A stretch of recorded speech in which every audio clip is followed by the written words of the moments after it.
আমরা আজ যা দেখি যে ফেসবুকে লাইভ চলাকালীন অবস্থায় কিছু লোক বাজে কমেন্ট করে। কেন রে ভাই বাজে কমেন্ট করতে হবে? সুন্দর গঠনমূলক কমেন্ট করেন, একজন আরেকজনকে ভালোবাসা দেন, অবশ্যই ভালোবাসা পাবেন। কিছু লোক ভালোবাসা দেয় আবার মানে আনফলো করে দেয়, ফলো দিয়ে আবার আনফলো করে দেয়। এগুলা কেন করব?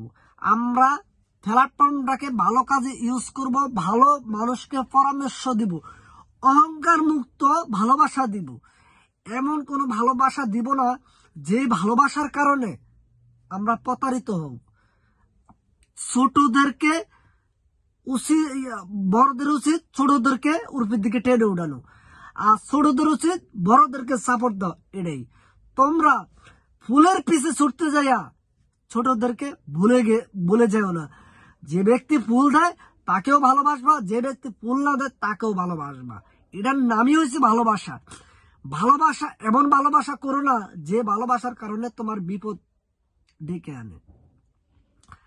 ফেসবুক প্ল্যাটফর্মটা খুবই ভালো একটা প্ল্যাটফর্ম। ইউটিউব এগুলা তো একটা ভালো প্ল্যাটফর্ম। এগুলার থেকে আমাদেরকে বাইরে আসতে হবে, যে খারাপ কাজ, নোংরা কাজ করা যাবে না। একটা লোক লাইভ করাকালে আমরা অনেকজন মন্তব্য করি, ভালো ভালো মন্তব্য করি। যারা কিছু লোক খারাপ মন্তব্য করে, এগুলা করবেন না ভাই। ভালো যে মন্তব্যটা সেটাই করবেন। ভালো প্রকৃত ভালোবাসা দেন, নোংরা ভালোবাসা দিবেন না। নোংরা ভালোবাসা দিয়ে ভালো কিছু পাবেন না। আপনাদের এটা বুঝতে হবে।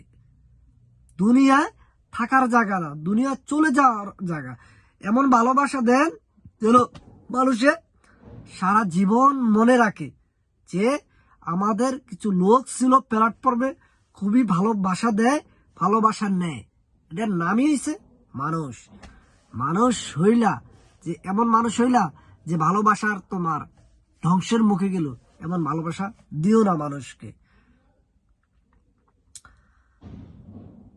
যারা কিছু জানে না, আমি মনে করি বড়দের উচিত তাদেরকে সুন্দর মতো শিখানো। আজ কিছু কিছু লোক শিখানোর জায়গায় ইউজ পরিমাণ টাকা নেয়, ও নেয়, ভালো মতো শিখাইতে চাচ্ছে না, নিজেকে দাম্ভিকতা দেখায়, অহংকার দেখায়। এগুলো দেখানো যাবে না।